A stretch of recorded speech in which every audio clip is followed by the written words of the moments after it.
మనందరం chat GPT, Gemini, Copilot లాంటి AI tools వాడుతున్నాం. నిజం చెప్పాలంటే ఈ ఏఐ ఒక ఇన్విజిబుల్ వార్ని క్రియేట్ చేస్తుంది. అది data centers, electricity, nuclear power and చిప్స్తో. ఈరోజు మనం ఈ వీడియోలో America dominance in global AI data center race, అలాగే ఈ పవర్ అండ్ వాటర్ క్రైసిస్ని అన్ఫోల్డ్ చేద్దాం. Welcome to unfold with PK. స్టోరీలోకి వెళ్ళే ముందు ఇప్పటివరకు మన ఛానల్ని మీరు సబ్స్క్రైబ్ చేసుకోలేదంటే ఇప్పుడే సబ్స్క్రైబ్ చేసుకోండి. ఇలాంటి మరెన్నో ఇంట్రెస్టింగ్ వీడియోస్తో ప్రతి వారం కలుద్దాం. Let's get in to the story now.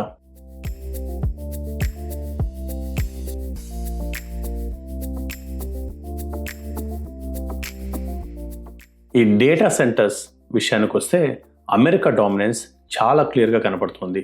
ప్రపంచంలో ఏ దేశంలో లేనన్ని డేటా సెంటర్స్ ఒక్క అమెరికాలోనే ఉన్నాయి. 2025 చివరి నాటికి అమెరికాలో 5,427 డేటా సెంటర్స్ ఉన్నాయి. అంటే ప్రపంచంలో ఉన్నటువంటి డేటా సెంటర్స్లో దాదాపు 40% అమెరికాలోనే ఉన్నాయి. ఇక హైపర్ స్కేల్ డేటా సెంటర్స్ విషయానికి వస్తే అంటే ఈ అమెజాన్, గూగుల్, మైక్రోసాఫ్ట్ లాంటి కంపెనీలు పెద్ద పెద్ద మెగా స్ట్రక్చర్స్ క్రియేట్ చేస్తున్నాయి. వీటిలో 54% ఒక్క అమెరికాలోనే ఉన్నాయి. ఈ అమెరికాలో ఉన్నటువంటి data centres capacity 53.7 gigawatt capacity. ప్రపంచంలో ఉన్న మిగతా అన్ని దేశాలని కలుపుకున్నా కానీ ఇంత లేదు. సెకండ్ ప్లేస్లో ఉన్నటువంటి చైనా దగ్గర 19.6 గిగావాట్ కెపాసిటీ ఉంది. ఇక మన ఇండియా అంటారా, మన టాప్ 10 ప్లేస్లో కూడా లేము. మన దగ్గర ఇప్పటి వరకు అంటే 2025 చివరి నాటికి మన దగ్గర ఉన్నటువంటి ఇన్స్టాల్డ్ కెపాసిటీ 1.5 గిగావాట్ కెపాసిటీ. మనం చాలా దూరం వెళ్ళాలి. దీని గురించి ఇంకో వీడియోలో మాట్లాడుకుందాం. అంటే ఈ ఏఐ కంప్యూట్లో America dominance is clearly visible. Ashburn in northern Virginia, ఇది వాషింగ్టన్ డీసీ అవుట్స్కట్స్లో ఉంటుంది. దీనిని గ్లోబల్ డేటా సెంటర్ క్యాపిటల్ అంటారు. ఈ ఒక్క యాష్బర్న్లోనే దాదాపు 100కు పైగా హైపర్ స్కేల్ డేటా సెంటర్స్ ఉన్నాయి. ఇక నార్మల్ డేటా సెంటర్స్ గురించి నాకు కరెక్ట్ నెంబర్ ఇంటర్నెట్లో దొరకలేదు. ఒక చోట 300 అంటారు, ఇంకో చోట 500 అంటారు. కానీ బట్ ఓవరాల్గా చూస్తే 40-50% of American data centres are located in Ashburn. America strategy ఏంటంటే ఈ ఏఐ డామినెన్స్లో 2 వెపన్స్ యూజ్ చేస్తుంది. ఇందులో మొదటిది మ్యాసివ్ ప్రైవేట్ ఇన్వెస్ట్మెంట్.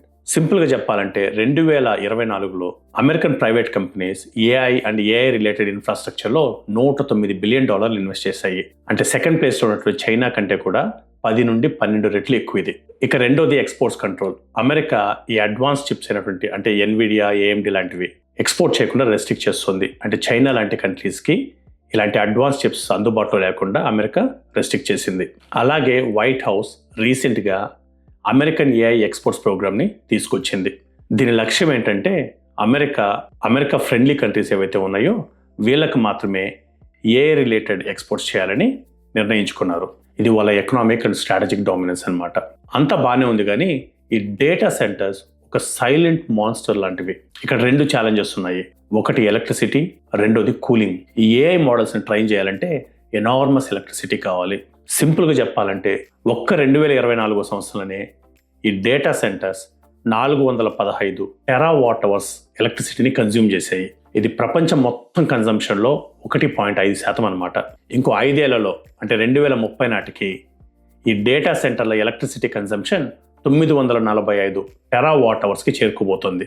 అంటే ఇది జపాన్ దేశం ఒక సంవత్సరంలో కన్జ్యూమ్ చేసే ఎలక్ట్రిసిటీతో సమానం అన్నమాట. యుఎస్ఏలో ఈ నేషనల్ ఎలక్ట్రిసిటీ డిమాండ్లో 3 నుండి 4% ఈ డేటా సెంటర్లదే. ఇది 2030 నాటికి 10 నుండి 12% చేరుకుపోతుంది. ఒక ఉదాహరణకు ఒక మోడర్న్ డేటా సెంటర్ కన్జ్యూమ్ చేసే ఎలక్ట్రిసిటీ 1,00,000 ఇల్లు కన్జ్యూమ్ చేసే ఎలక్ట్రిసిటీతో సమానం. Then imagine the next generation ఈ gigawatt capacity hyperscale data centers. వాటి కన్జంప్షన్ని మీ ఊహకు వదిలేస్తున్నాను. ఏఐలో ఎలక్ట్రిసిటీ యూసేజ్ 2 స్టేజెస్లో ఉంటుంది. ఒకటి ట్రైనింగ్ ద మోడల్, అంటే ఈ ఎల్ఎల్ఎం మోడల్స్ని ట్రైన్ చేయడం అనమాట. రెండోది ఇన్ఫరెన్స్, అంటే మనం ఒక ప్రాంప్ట్ రాసామంటే ఆ ప్రాంప్ట్కి ఆన్సర్ చేయడానికి కన్జ్యూమ్ చేసే ఎలక్ట్రిసిటీ. ఇప్పటి వరకు ఈ ఎలక్ట్రిసిటీ డిమాండ్ ఎక్కువగా ఈ ఏఐ మోడల్స్ ట్రైనింగ్ కోసం వాడారు. కానీ 2027 తర్వాత ఈ ఎలక్ట్రిసిటీ డిమాండ్ ఇన్ఫరెన్స్ డామినేట్ చేయబోతుంది. అంటే ఇన్ఫరెన్స్ అంటే కంటిన్యూస్ డిమాండ్, అంటే ప్రతి ఒక్క యూజర్ ఇంటరాక్షన్కి పవర్ అవసరం.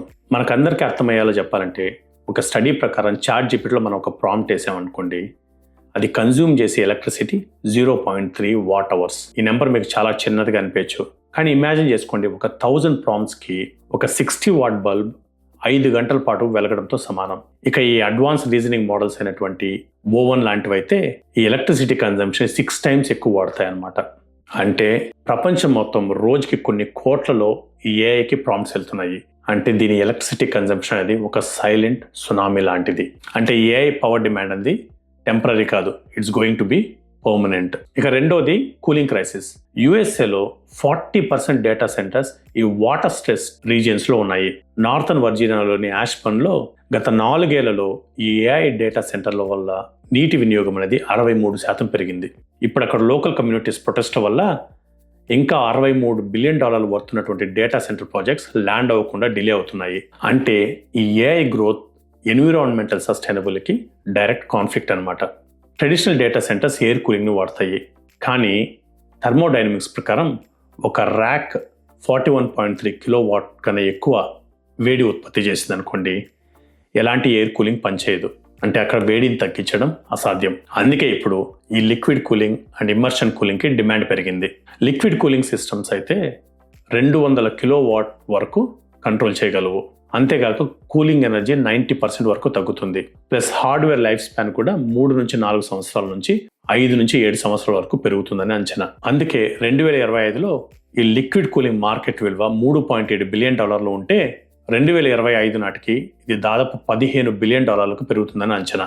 ఇది కేవలం టెక్ షిఫ్ట్ మాత్రమే కాదు, ఇది ఒక ఇన్ఫ్రాస్ట్రక్చర్ రెవల్యూషన్ అవబోతోంది. ఇప్పటి వరకు అమెరికా ఈ ఏఐ డేటా సెంటర్ రేస్లో క్లియర్ లీడర్గా కనబడుతుంది. కానీ ఇప్పుడు ఈ ఎనర్జీ డామినెన్స్ బాగా ఇంటెన్స్ అవుతుంది. చైనా ఇప్పుడు ఈస్ట్ డేటా వెస్ట్ కంప్యూటింగ్ అనే ప్రాజెక్ట్తో అగ్రెసివ్గా ముందుకెళ్తుంది. మన భారత్ మానవ్ విజన్ అంటే రీసెంట్గా AI global summit Delhi declaration ద్వారా గ్లోబల్ సౌత్కి ప్రతినిధిగా నిలుస్తోంది. చైనా అలాగే మన భారత్ గురించి ఇంకో వీడియోలో డీటెయిల్గా డిస్కస్ చేద్దాం. కానీ 2030 తర్వాత ఈ ఏఐ డామినెన్స్ డిటర్మైన్ చేసే ఫ్యాక్టర్స్ ఏంటంటే computing, data and most importantly electricity. చివరగా ఈ ఏఐ డేటా సెంటర్స్ అనేవి మోడర్న్ డే ఆయిల్ రిఫైనరీ లాంటివి. అన్ని దేశాలు వీటిని నేషనల్ సెక్యూరిటీ అసెట్స్గా చూస్తున్నాయి. కానీ చివరికి ఎలక్ట్రిసిటీ లేదంటే ఈ ఏఐ డ్రీమ్స్ కొలాప్స్ అవుతుంది. అందుకే ఫ్యూచర్లో ఈ మాడ్యులర్ న్యూక్లియర్ రియాక్టర్స్కి డిమాండ్ బాగా పెరగబోతుంది. ఈ ఏఐ వార్ అనేది చాలా సైలెంట్గా జరుగుతుంది, బట్ దీని ఇంపాక్ట్ మాత్రం every job, every industry and every citizen మీద ఉండబోతుంది. ఫైనల్గా మీ అందరికీ ఒక ప్రశ్న, మన భారత్ రాబోయే 10 ఏళ్లలో ఈ AI hyperscale data centers డామినెన్స్లో అమెరికా, చైనాకి పోటీ ఇవ్వగలదా? మీ అభిప్రాయాన్ని కింద కమెంట్స్లో తెలియజేయండి. అలాగే ఈ వీడియో మీకు నచ్చినట్లయితే లైక్ చేయండి, అలాగే మన ఫ్రెండ్స్కి షేర్ చేయండి. ఇప్పటి వరకు మన ఛానల్ని సబ్స్క్రైబ్ చేసుకోలేదంటే ఇప్పుడే మన ఛానల్ అన్ఫోల్డ్ విత్ పీకేని సబ్స్క్రైబ్ చేసుకోండి. మరిన్ని ఇంట్రెస్టింగ్ వీడియోస్తో ప్రతి వారం కలుద్దాం. థ్యాంక్ యూ అండ్ జై హింద్.